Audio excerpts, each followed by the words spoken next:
Привет, мои дорогие вновь прибывшие зрители. Если вы пропустили, меня зовут Иван. Я продал автосервис в Москве, купил дом в ипотеку в Москве и переехал сюда жить. И тем самым оставив себя без места, где я могу работать и зарабатывать деньги. И именно поэтому мне в кратчайшие сроки нужно реализовать мой проект «Мой гараж», который я буду строить вот этими руками, на который я буду зарабатывать этими руками.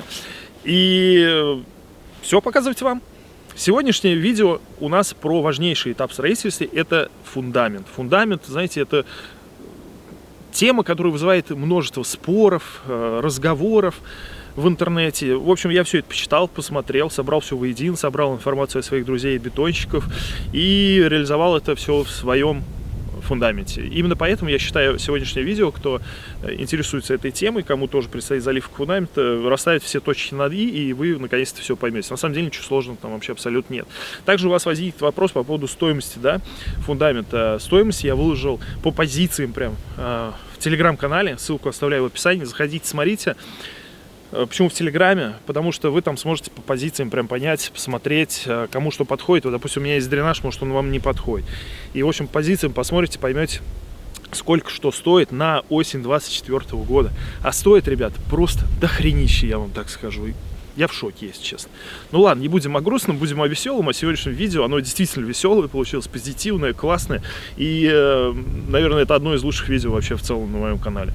Приятного просмотра, всех крепко обнимаю. Итак, приступим. Первым делом я делаю выборку плодоносного слоя грунта до слоя суглинка, потому что плодородный слой грунта не является основанием для строительства.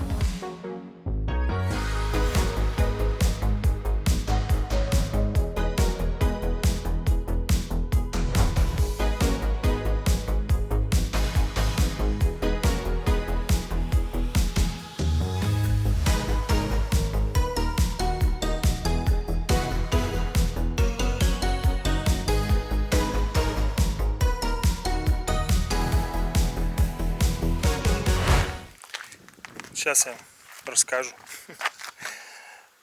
Забил столбики, разметил. Собственно, размер у меня получается 11 по одной стороне, 7 по другой, 8 по лицу и диагональная там что-то около 9 метров. В программе все это просто ромб этот посчитали. Есть такие и приложения, по-моему, мне вообще в автокаде там знакомый посчитал, но я уверен, что если загуглить, есть такие онлайн-калькуляторы по арматуре, по объему бетона, там, то есть параметры задаете, он вам все считает.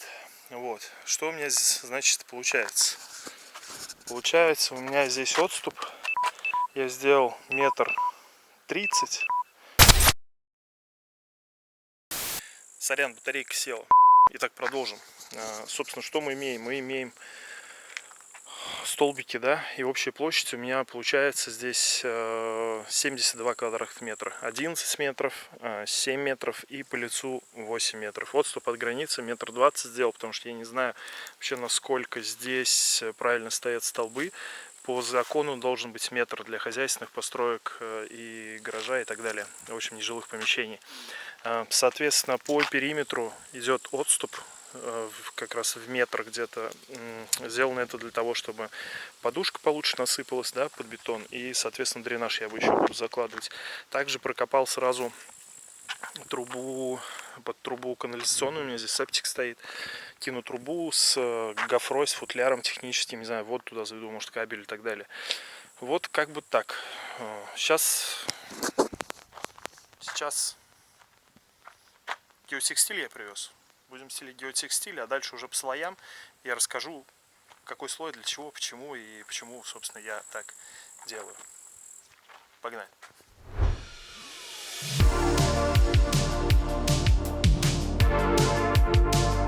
Геотекстиль я решил взять хороший, технолинколь плотностью 300. Взял 3 рулона, перехлест идет около 20 сантиметров. И мне практически их хватило.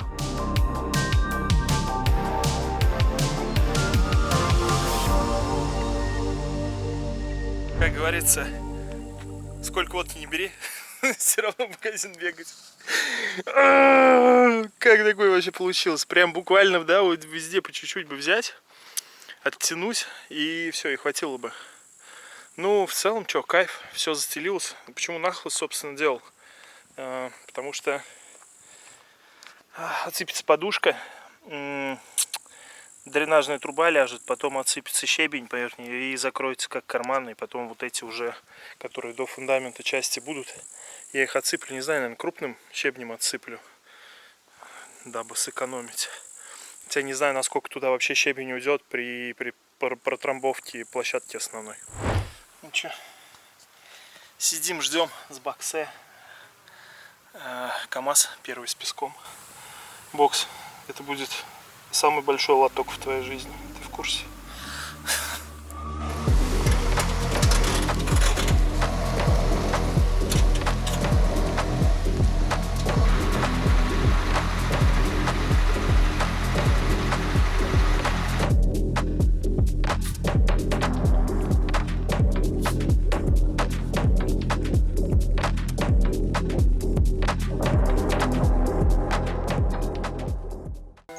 Я узнал, что у меня есть огромная семья.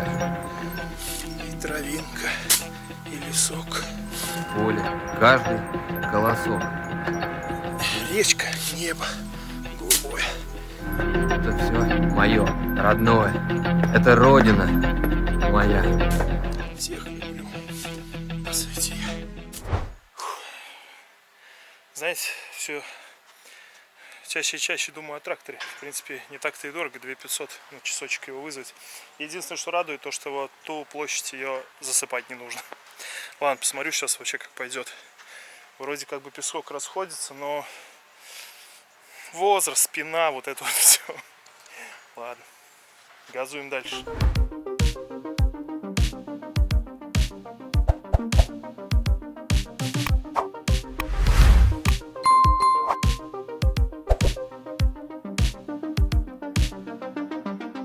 Ну, я же говорил, самый большой лоток в мире. Какой у них взгляд всегда задумчивый в этом процессе.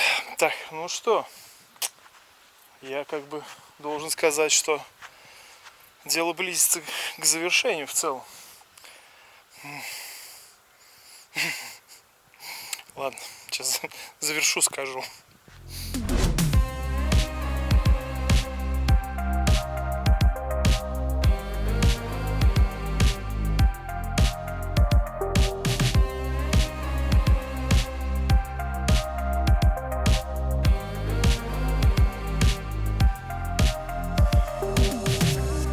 Что там есть? Клуб 10. Тех, кто раскидал 10 кубов. Ну ладно, не 10. Осталось чуть-чуть. Оставил, короче, на подсыпку. Потому что сейчас вот раскидаю. Посмотрим сейчас вечером. Прям ночью, наверное. Пойду еще выставлю уровень. Маяки, наверное, поставлю. Чтобы завтра уже трамбовать, подсыпать, выставлять, короче, и так далее. Вот. 1,5 часа раскидывал. Нормально. Хорошая тренировка. Да, и что хотел сказать, ребят. Не знаю. Знаете, где-то в юности, наверное, можно было рисануться такой темой, типа, 10 кубов раскидал. Сейчас нет, наверное. Я вам советую не таким рисовки наводить, а типа заработал и позволил себе нанять людей, которые мне 10 кубов эти раскидали.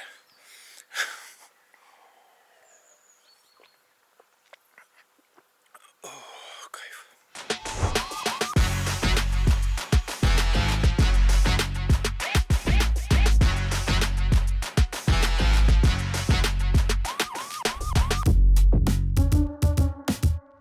Итак. Оп. Оп. И все практически в уровень. А знаете почему? Потому что Чукча умный. Когда копали котлован, я сразу все выставлял в уровень, копал. Вот. Есть у меня, значит, вот такая палочка-тыкалка. Сейчас мы затестим. В любом случае, конечно, трамбовать нужно. И это как бы не маяк. Ну вот, типа вот так пускай будет, да? Идем сюда. Оп, почти. Оп, почти. Оп, почти. Ну, не то, что почти все одинаково же, что я почти говорю. О, здесь ниже. Здесь надо вот приподнять. Здесь тоже чуть приподнять. Здесь чуть-чуть приподнять. Ну, короче, все надо трамбовать, и после трамбовки уже, наверное, второй трамбовый слой выставлять. Вот. На этом что? Я, наверное, откланяюсь. Давайте немного расскажу вам про подушку под фундамент. Собственно, будет она у меня, как вы уже догадались, из песка, но не вся, только 50%. Я это делаю для экономии.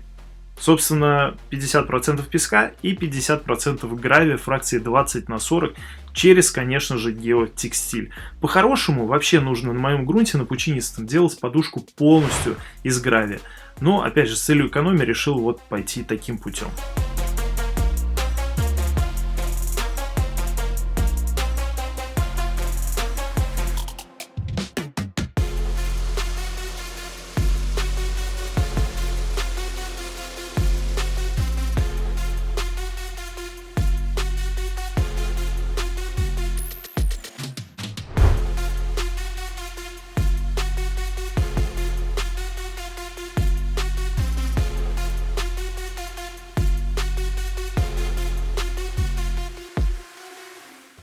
По-моему, получилось круто. После проливки прям вообще топчик. Сейчас я расставил маяки, по которым я уже сейчас стемнеет. Ночью опять с лазерным уровнем отобьюсь. Сделаю небольшой наклон для дренажной трубы. Потом в планах подсыпать песок, который рядом, для организации этого уклона. И, соответственно, уже когда дренажную трубу поставлю с дренажными колодцами смотровыми, буду привозить уже гравий, да, и засыпать все гравием, да, вот. И гравий это уже по этим же, по маякам отмечу высоту 20 сантиметров, подушку гравийную тоже, чтобы нам уже маяки стояли, и мы ниткой отбились по диагоналям, по плоскостям, короче, по всем. Такой план. Вот. Но в целом все классно. Слушайте, помощник вообще решает на самом деле. 6 тысяч рублей, но каков результат? Спина целая, и в целом много еще сил остается. Вот. Я доволен. Классно. Прям уже какой-то даже вид имеет. Продолжаем. А продолжим мы с вами дома, потому что есть очень важный вопрос, который мне нужно с вами обсудить. Немного красоты вам в кадр. И снова добро пожаловать на кухню. Место для принятия важных решений и место, где вечно под ногами крошки. И если с принятием тяжелых решений зачастую все сложно, то с крошками гораздо все проще. И я вам сейчас расскажу, почему проще. Знаете, есть такие понятия, как золотой стандарт качества, мощность и комфорт. Немногие могут этим похвастаться, кстати, но у одной тюменской компании получилось собрать все три качества. И я говорю, конечно, о Case Guru. Флагманы Case Guru наушники, но знали ли вы, что у тюменцев есть машины и крупнее? И я говорю сейчас о беспроводных пылесосах, которые своим функционалом поразят даже искушенных ценителей мощной техники. Распиаренные Dyson и Samsung производят на тех же заводах, что и наши ребята, но продают в РФ по цене выше зарплаты, а на маркетплейсах половина из них подделки. У Case Guru только оригиналы и без накруток черного рынка. Пылесос CG Cleaner Home на 90% мощнее Dyson за 70 тысяч, а стоит в 2,5 раза меньше. Пылесос Case Guru весит всего 2 килограмма. Самый легкий среди ручных пылесосов. Руки не устают, справится даже ребенок. Робот-вездеход, который преодолевает препятствия до 2 сантиметров, говорит на родном русском и подключается к Алисе. Пока китайские роботы застревают в носке, у вездехода много датчиков, читает пространство в реальном времени, не зажевывает провода и мелкие предметы. Компактный пылесос CG Cleaner Car идеален для автомобиля. CG Cleaner помещается в бардачке и кармане двери. Удобно брать с собой. Пылесос всасывает не хуже, чем полноразмерный Dyson. А вес всего полкило. Поможет с уборкой в самых труднодоступных местах. Сканируй QR-код на экране, переходи по ссылке в описании, а по промокоду BOX4 получите скидку до 500 рублей. Топ-сервис обслуживают даже после гарантийного срока. Пользуйтесь. Ну а мы с вами возвращаемся к баттлу. По-другому никак не могу это назвать. Просто баттл конструкции не для, а из чего будет сделан гараж-мастерская. Значит, рейтинг возглавляют, естественно, каркасник, потом идет металлоконструкция сэндвич-панели и идет пеноблок. Но так как, кстати, в Телеграм заходите, там горячее обсуждение всей стройки. В общем, так как мы начали там с ребятами обсуждать в Телеграме, пришли к выводу, что моя плита не очень для пеноблога уже подойдет, потому что одинарное армирование, толщина 200, ну как по мне, так в принципе она крепкая, то есть одноэтажное, по сути, строение из пеноблока вполне себе оно выдержит. Но тут еще другой момент, то что погода уже плохая, начинаются дожди, блок не любит сырость и т.д. и т.п. И опять же, самое главное, его нужно сразу все строить. Я ни разу блок не выкладывал. Там нужно супер как-то замороченно выкладывать первый ряд через клей, в общем, свои заморочки. Поэтому блоки вообще отметаю. И остается у нас металлокаркас с сэндвичем. И опять же каркасник. Каркасник я могу ставить поэтапно. То есть я сейчас доску купил, сколотил стенку, другую поставил, да, то есть обшил ОСБ, и у меня вообще в принципе уже стены готовы. Потом могу крышу отдельно, там пам-пам-пам, тоже ОСБ времянку какую-то наколотил, и все, и у меня уже как бы есть пространство внутри, и потихоньку я могу утеплять. Это супер выигрышный для меня вариант. Потому что, опять же, вернемся к металлокаркасу с сэндвичем, это нужно сразу делать все. Я посчитал только стены сэндвича. Вариант по сэндвичам есть бэушный. Бэушные, ну, типа, говорят, замятые углы, там всякие коцки. По большому счету мне это не особо важно, потому что облицовку нужно будет снаружи по-любому делать потом в общую стилистику архитектурную, которая здесь присутствует. То есть, типа, дом из сруба, там бань тоже из бруса. Вот. Внутрянку можно фиг с ним покрасить. Вот. И, в общем, они стоят 200, по-моему, за квадратный метр. Есть второй сорт за 300, и новая стоит, по-моему, 3300. Вот, это толщина 100. Всякие там пир-пур, наполнитель, пенопласт чуть подешевле, пенопласт, по-моему, по 2500. Но, в общем, в любом случае это получается, типа, уже просто за 200 только стены. А еще каркас, еще верх, там, т.т., короче, много всего. И по итогу, ну вот как бы склоняюсь все-таки к каркаснику, потому что поэтапная история. Но, может быть, вы меня разубедите. Поэтому заходите в Телеграм и пишите свои комментарии. Я думаю, сейчас как раз мы чуть-чуть догнали строительство, и ваши комментарии будут вообще актуальны. Ну или просто пишите в комментарии. Все, всем спасибо за внимание и возвращаемся к нашему фундаменту.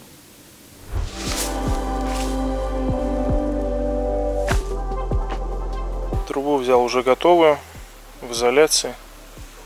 Много всяких разговоров было на тему водопроницаемости, впитываемости этого материала на ресурсы, где я покупал, в отзывах. Ну да, она не сразу впитывает,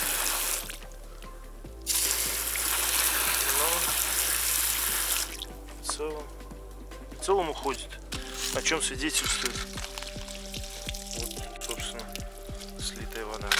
Но в любом случае она не впитывает так хорошо, как впитывает геотекстиль обычный. То есть моментально намокает и через себя все пропускает. Поэтому, может быть, не имеет смысла переплачивать за трубу в изоляции.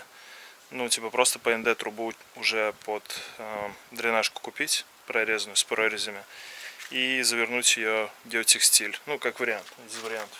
Но я думаю, этот будет хорошо пропускать. Да и на самом деле это не такие большие деньги. То есть, я уже точно не помню, но вот это 50 метров стоило там 5600, что ли, что-то такое.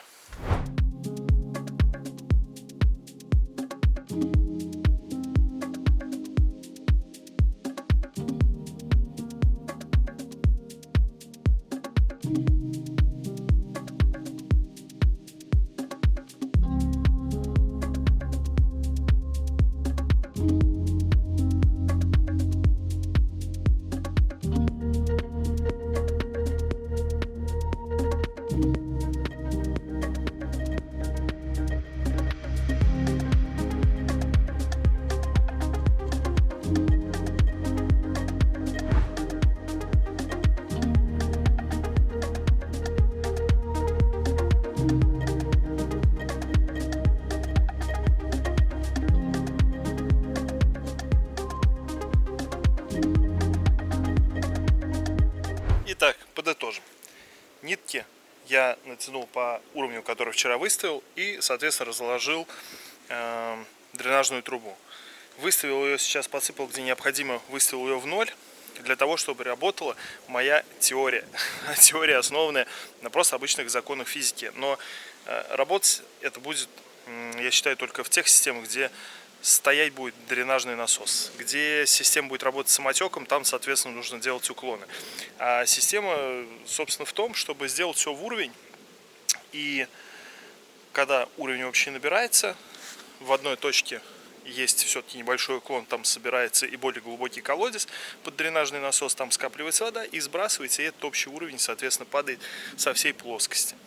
Давайте нарисую, чтобы понятнее было. Вот мы имеем трубу в разрезе. Она наполняется у нас водой, да? И есть система, где один колодец, второй колодец, третий дренажный колодец, четвертый. Соединено все это нашей дренажной трубой в уровень. В этом колодце он относительно здесь этого места пониже все равно стоит, чуть-чуть есть склон. И он глубже, то есть сети у нас идут 500-е, как смотровые, этот идет на метр, и в нем стоит дренажный насос. И при наполняемости системы водой, вот этот общий уровень, включается насос, и этот общий уровень, он падает, соответственно, в ноль по всей системе. И для такой системы уклон не нужен, как я считаю. Если вы считаете по-другому, ну, напишите в комментариях. Вот. Опять же, но эта система будет работать только если у вас не самотек, а дренажный насос стоит.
Наверное, это моя самая глубокая яма, вырытая в жизни.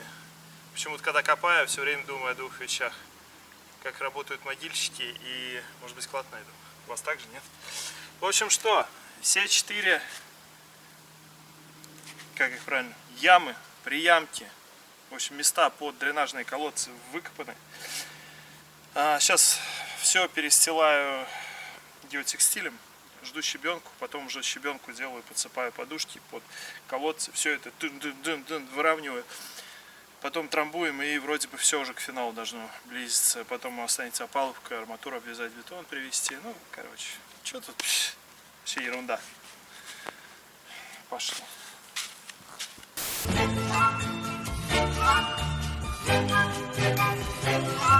Я призываю всех животных этого леса.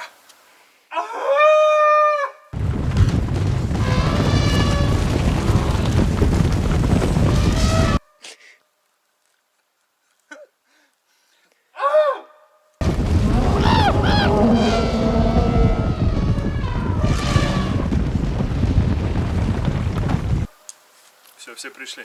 Забыл совсем сказать, что я перед тем, как песок засыпать, прокопал траншею, чтобы ПНДшку, короче, заложить под воду, электричество возможное. Здесь санузел планируется, и канализационную трубу. Собственно, сейчас раскопал. Почему это сразу не делается? Ну, потому что сильная трамбовка может разбить трубу, разрушить. Говорят, типа, лучше так делать. Ну и трубу же там, типа, ты не обрубишь, получается. Короче, протрамбовали, выкопали, заложили, опять засыпали, пролили, протрамбовали, и все будет ништяк. Все.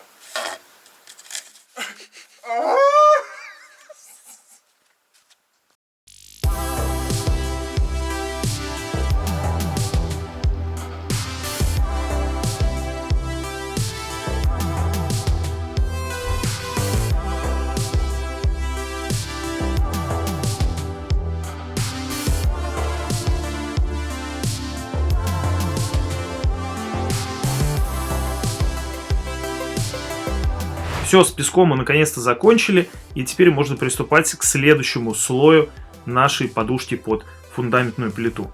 Этот слой, я напомню, у нас будет из гравия фракции 2040.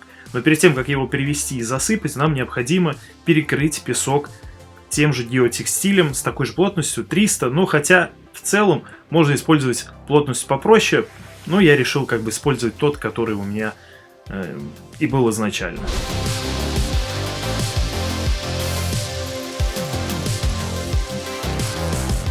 Решил я, значит, снова попробовать свои силы, но потом вспомнил про больную спину и решил позвонить трактористу.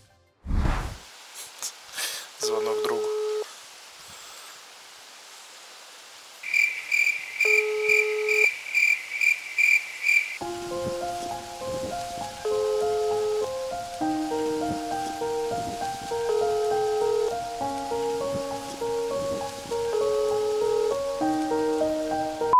Алло, да.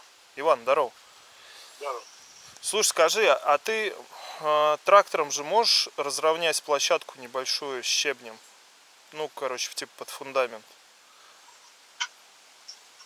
Ну, черт его знает, наверное, могу. А у тебя сколько трактор весит вообще? 3 тонны. 3? Ну, тут, смотри, основание песок трамбованный, где-то там 15-20 сантиметров. Вот. Ну и вот я щебень сейчас привез, тут просто его раскидываю. Опять вот смотри, ага. Мне надо цеплять лопату.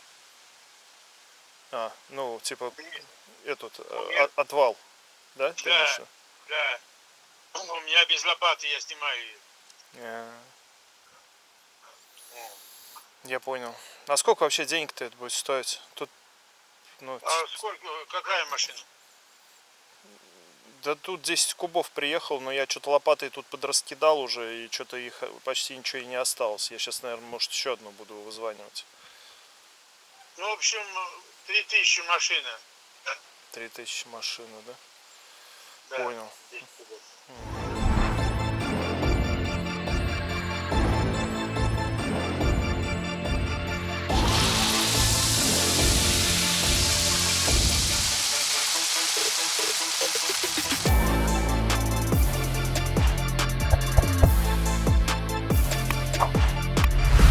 Собственно, трактор я не стал заказывать, и, как вы уже могли догадаться, я снова обратился к помощи своего друга из братского государства. Наконец-то эпопея с подушкой закончилась. Все ровненько, диагонали ниточки, все стороны, все ровно. И та-дам! Приехала арматура, доска на опалубку. В общем, что я хочу сказать? У нас следующий этап — изготовление опалубки и армирование. Ни разу этого не делал, но YouTube в помощь и друзья. Поехали!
Честно сказать, мне уже очень трудно представить себе работу без инструмента Ryobi. Это настолько удобная вещь, как вы видите, я его использую вообще везде и всюду. Я хочу вам напомнить, что специально для меня была сделана скидка на всех инструментах по промокоду CUSTOM10. Вы получите 10% на все товары Ryobi. Ссылку оставляю в описании.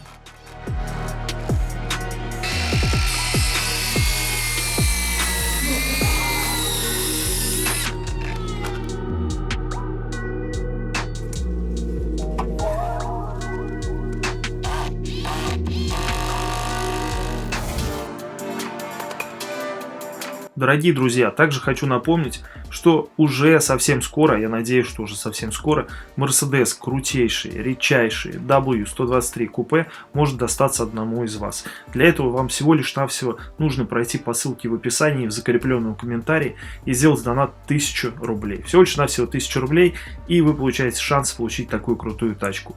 Все донаты очень сильно мне помогают в строительстве, поэтому я вам всем желаю огромной удачи и большое спасибо за участие.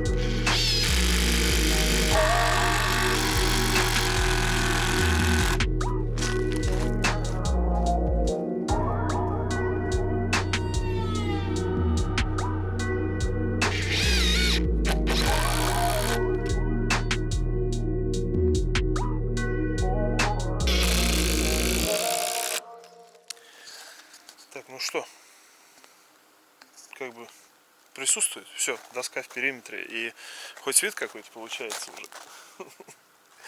Я приблизительно могу понять, где какое будет расстояние, какая площадь и так далее. В целом все прошло достаточно спокойно. В том углу чуть-чуть я промахнулся, но в силу того, что угол сильно к тому колодцу получился, я обыграл немножко, все равно там будет стоять 150-я доска, и как раз под нее будет вот этот вот немножко срезанный уголок. Вот. Ну а в целом, я говорю, все достаточно неплохо получилось, крутилось. Теперь день закончился, завтра начну делать уже подпорки по всему периметру. Тоже этот счет секс. Для этого нужно будет распустить 150-ю доску пополам и из нее уже делать колышки, опорки, короче, и так далее. Ну, в общем, вы и так все это увидите. До завтра. Это не новый день. Это я вам просто решил показать, как я лазером вообще все выстреливаю. То есть уже ночь, и вот я его выставил в центр и периметру. Местами доска чуть бананом получилась, особенно вот здесь. Вот. Но это прям вот вообще 2-3 миллиметра. Вот, и там вот чуть-чуть тоже провальчик. Ну это тоже там 2-3 миллиметра. Так в целом все огонь. Ну все, теперь точно до завтра.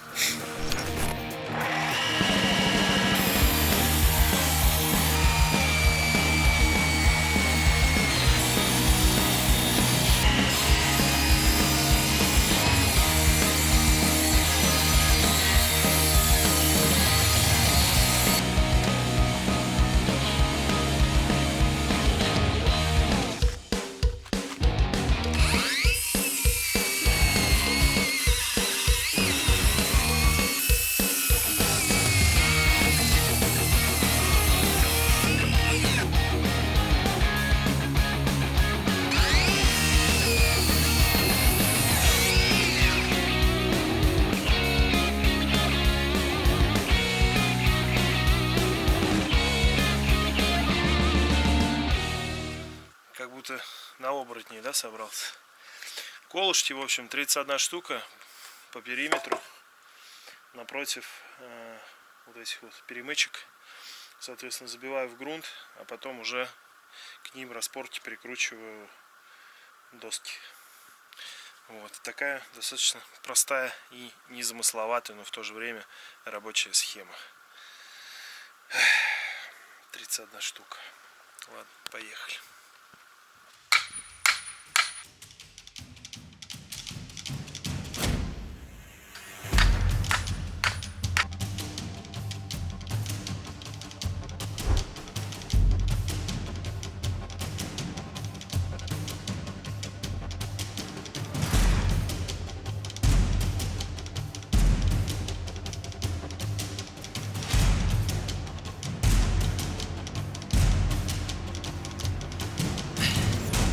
Ребят, некоторые, знаете, похудеть очень сильно хотят. Вот начните стройку, похудейте, я думаю, вообще прям вот на стадии фундамента. Трешечку вообще скиньте в легкую. Я надеюсь, что на этом самая сложная часть закончилась. Дальше обвязать арматуру, но я думаю, это как бы, ну что, вяжут. Говорят, что это нудная тема, но по факту, я думаю, ничего сложного. Забивать эти колеи, это, конечно, то еще. Если еще почва позволяет, а у меня же, получается, проходит и в суглинок вот этот вот упирается, его пробить очень тяжело. Сейчас он Полинка еще кувалду привезет побольше. Я ее еще раз пробью, контрольно по 2-3 удара. Вот, ну а так в целом все. Сейчас нарезаю дощечки и выставляю все и стыкую. Хотя нет, наверное, я все-таки вечера еще дождусь, потому что сегодня подсыпал еще углы, чуть-чуть где-то не хватало, подтрамбовывали, и местами такое ощущение, как будто уровень ушел, надо перепроверить. А потом уже буду подвязывать. Но деревяшки, в принципе, можно сейчас уже нарезать, чтобы все готовенькое было. Такие дела. Едем дальше.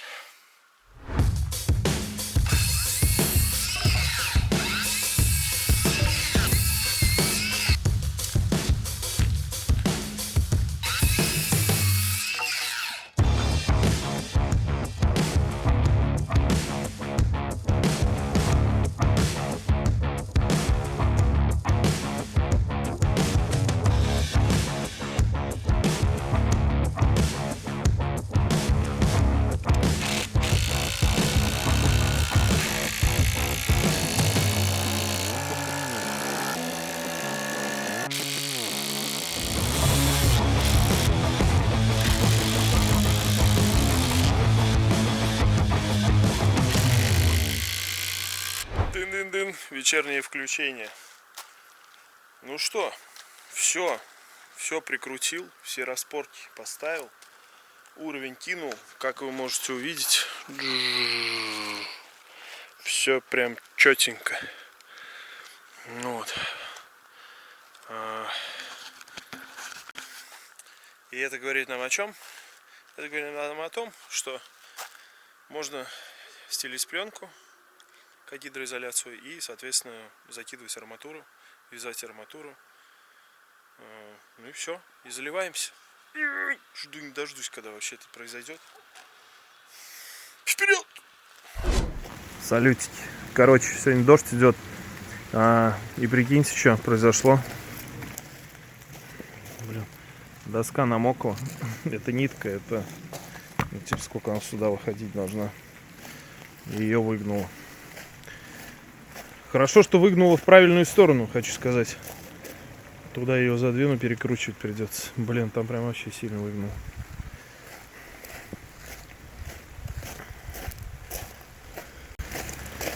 Здесь все четко.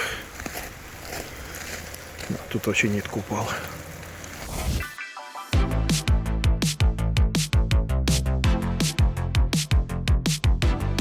Для фундамента нужна гидроизоляция. И, собственно, я не исключение, как и все, использую просто обычную пленку, плотность 200 микрон.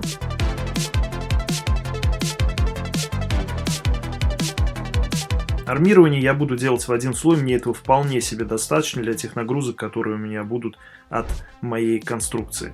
Сама арматура диаметром 12 мм и ячейка 200 на 200. Собственно, все это мне рассчитывали друзья в программе специальной, как я уже говорил, для фундамента. Ну что, всех приветствую в вязальном дне. Вязание арматуры, вы знаете, Мне, конечно, говорили, что это муторное занятие, но настолько я даже не ожидал. Собственно, нарезаются вот такие вот проволочки из вязальной проволоки, отрезки из вязальной проволоки, сгибаются, потом крючочком наворачиваешь, и вот эти вот все просто соединения, все перехлесты нужно связать. Я вчера ночью в дождь, насколько можно было, успел, что-то накинул, скрутил, чтобы хотя бы сетка не двигалась. Сегодня подвез еще арматуру, потому что мне не хватило, не знаю, как так в программе посчитали, но мне не хватило там порядка 125 метров. Общее количество вышло арматуры где-то 770 метров, вот так получается. Вот. Ну и, собственно, тренировка вчера ночью под дождем в суровых условиях дала свои плоды. Я теперь, можно сказать, просто спец по вязанию.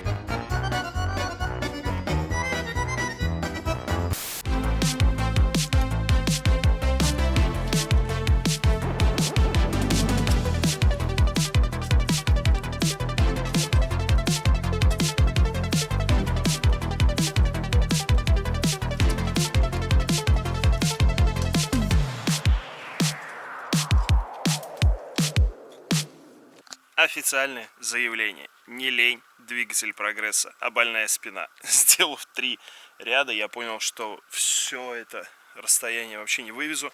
И поэтому я что сделал? Я сделал себе вот такую табуретку, стульчик. И, внимание, я загнул шестигранник по форме вот этой ручной крутилки. И подставил стульчики, соответственно, уже первый 2 ряда, чтобы она подвисала. Сейчас сажусь спокойно и на лайте вокруг себя все обвязываю.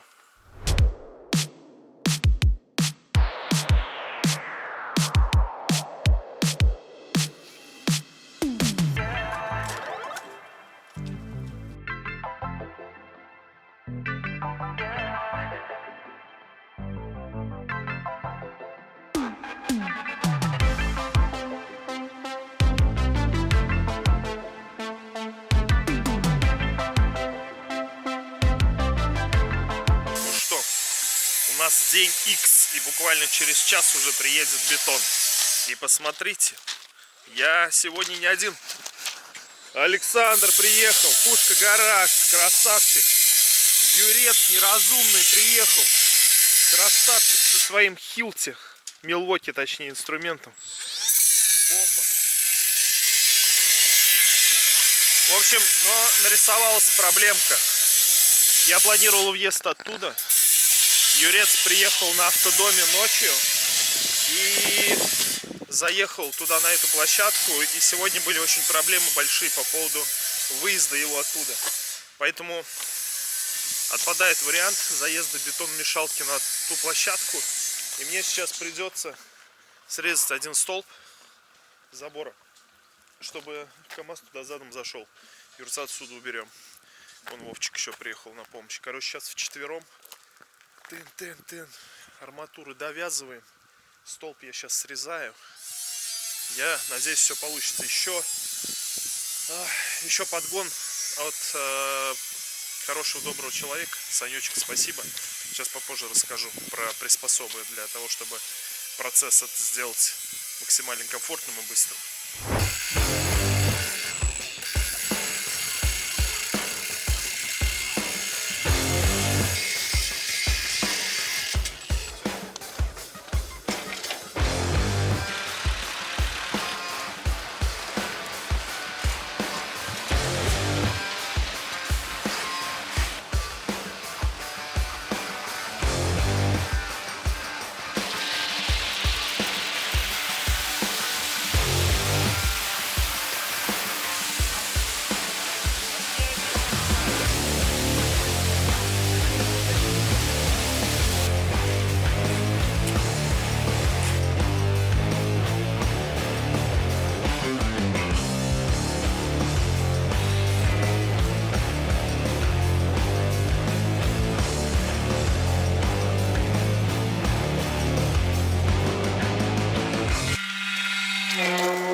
Сань, что скажешь?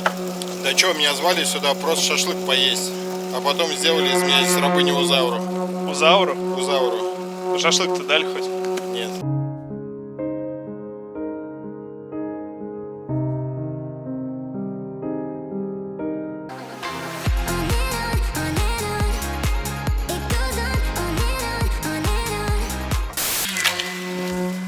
Юрок у нас на опыте. Юрок построил 2 дома уже, да? Не считая клиентских. Своих 2. Но с вибраторами опыт у меня большой. Я смотрю, ты его опытно накидываешь на плечо. Сейчас он ёбнется. О, нифига.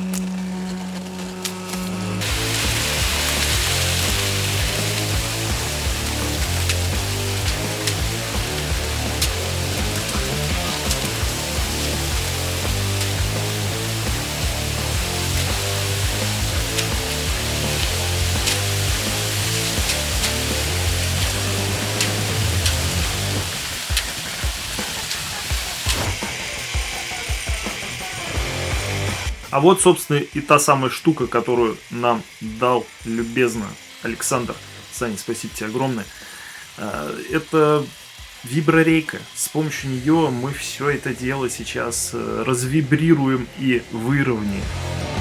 Ну и про обычные вибраторы тоже не забываем.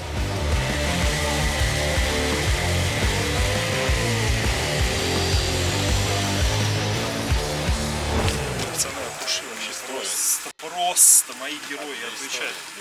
Огромную работу проделали. Вовчик уехал, Вовчик сломался, спина заболела. Вот, все, у нас все получилось. Двери в эту мастерскую для вас всегда открыты. В бетоне. Можем жить там, если что. Да. Вам уже палатку можно ставить.